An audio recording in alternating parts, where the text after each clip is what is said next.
আপনারা কাকে তৈরি বসিয়েছেন শ্রমমন্ত্রী হিসাবে, সেই দোষ আপনাদের, কিন্তু ঘুরে ফিরে আপনারা মার খাচ্ছেন, আপনারাই দোষ করেছেন। দুর্গাপুরে ওই লোকগুলো মার খেয়েছে, ওরাই দোষ করেছে, কারণ ওরা পুলিশ মন্ত্রী ঠিক রাখতে পারেনি, মুখ্যমন্ত্রী ঠিক বসাতে পারেনি।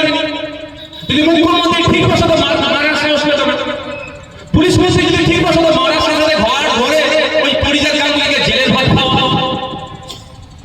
এই কেন আপনারা ভুল করেছেন?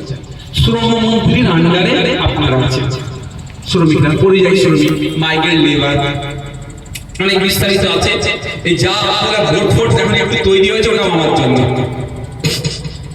এই বিজেপি দালালদের এর জন্য হয়েছে, এটা মাথায় রাখবেন। বিধানসভায় আমি চিকিৎসা চাষাবাজি করার পরে মাইগ্রেন্ট ভোট তৈরি হয়েছে।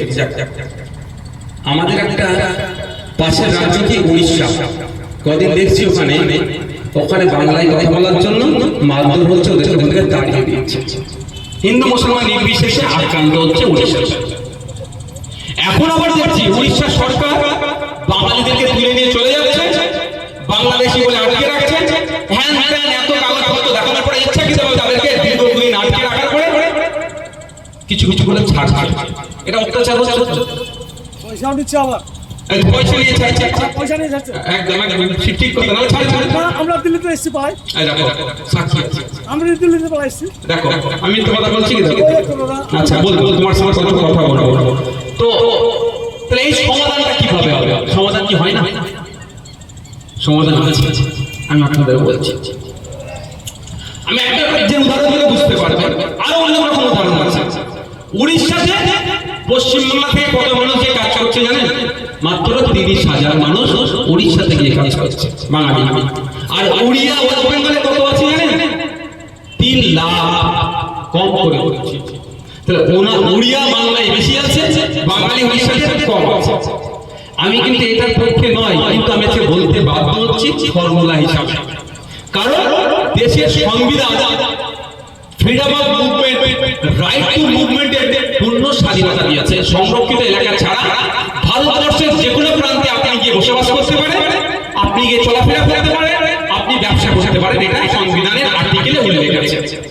কিন্তু আজকে কি দেখছি, বাংলায় কথা বলার জন্য উড়িষ্যাতে মার খেতে হচ্ছে, ভারতবর্ষের বিভিন্ন রাজ্যে মার খেতে হচ্ছে। সমাধান তাহলে সংবিধান বহির্ভূত কাজ হচ্ছে।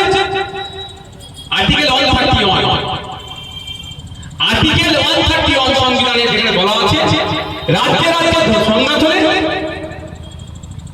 রাজ্য কেন্দ্র সংঘাত হলে তাহলে কি হবে? সুপ্রিম কোর্টে গিয়ে সমাধান হবে। আমার রাজ্য সরকার তো বারবার নাকি চিৎকার করছে, পড়ার দিন সিরিয়াস চিৎকার করেনি, তাহলে বন্ধ হয়ে যেত।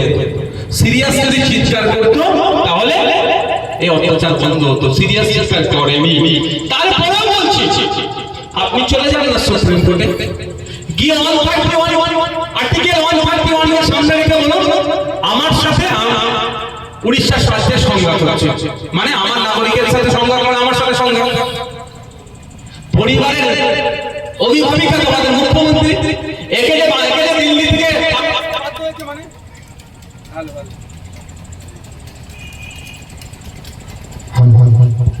এই যে আমাদের দাদা দিল্লি থেকে বাধ্য হয়েছে, মানে এনআরসির মাথা হ্যাট হয়নি, রাজ্যের মাথা হ্যাট হয়েছে। তো তাহলে রাজ্য রাজ্যের সংঘাত হচ্ছে, এটা সমাধানের জন্য সুপ্রিম কোর্টে যেতে পারত। সুপ্রিম কোর্ট তাহলে নির্দেশনা দিত উড়িষ্যা সরকারকে, গুজরাট সরকারকে, তেলেঙ্গানা সরকারকে, কর্ণাটক সরকারকে, ছত্তিশগড় সরকারকে, মহারাষ্ট্র সরকারকে, হরিয়ানা সরকারকে বা সমস্ত রাজ্য সরকারগুলোকে নির্দেশনা দিত কি যে পরিযায়ী শ্রমিকদের সুরক্ষা দেওয়ার দায়িত্ব না সেই রাজ্য সরকারগুলোকে নিতে হবে। যেভাবে আমাদের রাজ্য সরকার 3 লক্ষ উড়িয়াকে প্রোটেকশন দিচ্ছে, আমাদের পুলিশ, আমরা জনগণ আমাদের বুকে আগলে রেখেছি 3 লক্ষ উড়িয়াকে, যে তাদের সাথে কেউ খারাপ আচরণ করে না। 3 লক্ষ উড়িয়া আমাদের রাজ্যে আসছে, কাজ কাম করছে, ইনকাম করছে, পুলিশ সাথে টাকা পাঠাচ্ছে, তাদের পরিবার পরিজন স্বাচ্ছন্দ্য জীবনযাপন করছে, আর আমাদের 30,000কে তারা সাহায্য করতে পারছে না। সুপ্রিম কোর্টে কি বলতে পারো?